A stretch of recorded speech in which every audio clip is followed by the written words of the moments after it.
Damana Picasse, héros du combat contre le tyran Ouattara. Blé Goudé, le neveu présidentiel, consumé par la jalousie, s'attaque violemment à lui. Après un battage médiatique inédit pour son retour en Côte d'Ivoire, immédiatement suivi par une série de meetings sur le territoire national, Blé Goudé s'est mis à rêver à tort qu'il imposerait ainsi son leadership à toute la jeunesse ivoirienne.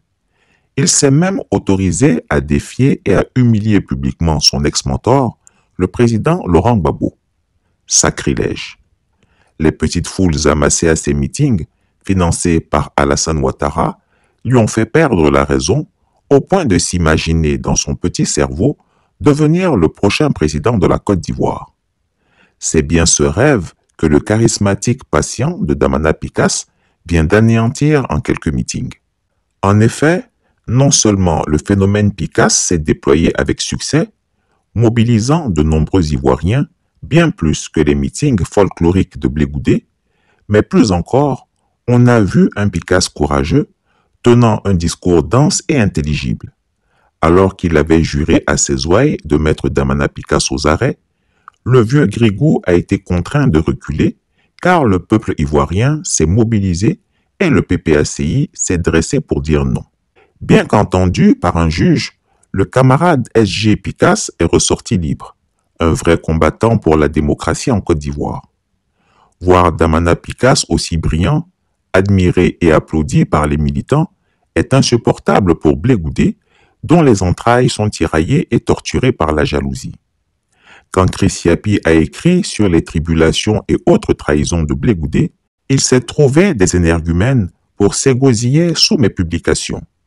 J'avais aussi dit que si je me retenais à le clasher jusqu'à maintenant, c'était pour permettre la cohésion de l'opposition politique ivoirienne.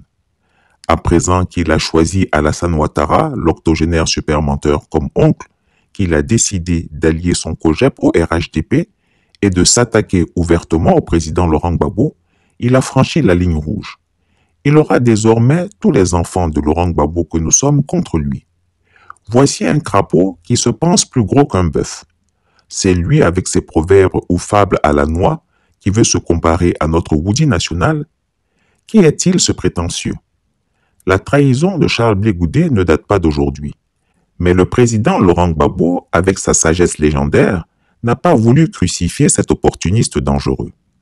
Il faut que l'opinion nationale et internationale sache que Blé Goudé avait déjà trahi Laurent Gbagbo avant le troisième chant du coq. Alors qu'en 2010-2011, nous faisions front avec le président Gbagbo aux attaques des rebelles d'Alassane Ouattara et des chars français à sa résidence, Blé Goudé avait déjà fui Abidjan et de la pire des manières.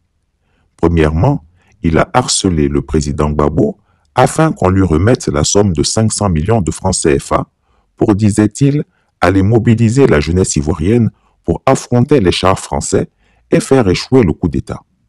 Une fois l'argent reçu, Blé Goudé, comme un voleur, s'est enfui au Ghana, où il s'est logé comme un pacha et menait une vie de louga.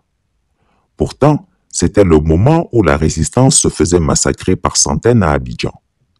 Alerté par le renseignement de ce que Blé Goudé était en train de fuir vers le Ghana, choqué, le président Laurent Gbagbo a vainement essayé de le joindre sans succès, car l'impertinent refusait de le décrocher.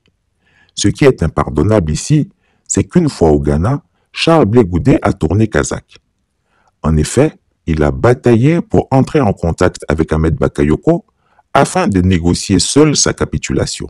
Il a clairement reconnu la victoire d'Alassane Ouattara en le déclarant publiquement à RFI et s'est tout entièrement moqué de Laurent Gbagbo le jour de son arrestation, en des termes injurieux que Chris Yapi refuse de retranscrire tellement c'est humiliant.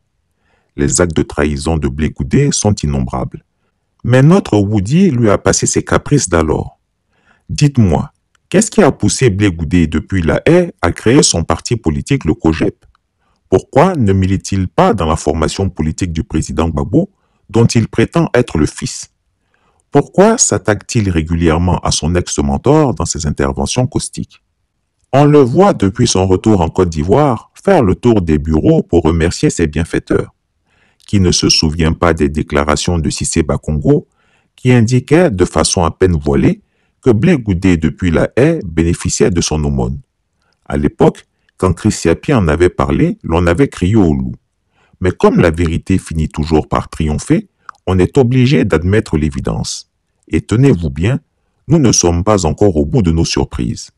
Quelqu'un s'interrogeait de savoir où Blé Goudé gagnait son argent. Ben, ne cherchez pas si loin.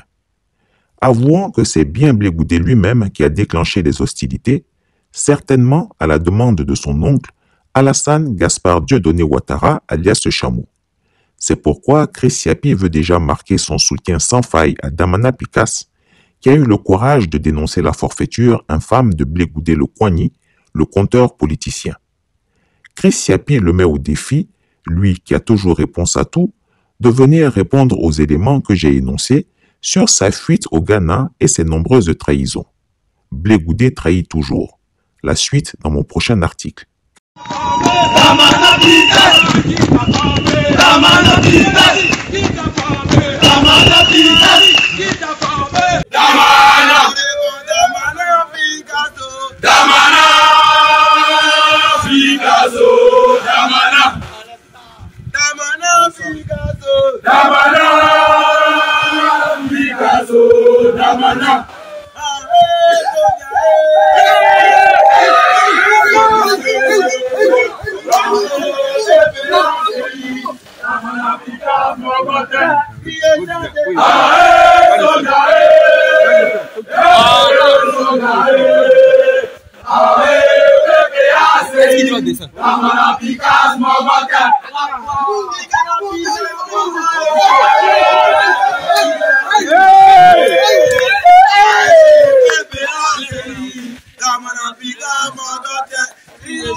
Christiapie ne ment pas.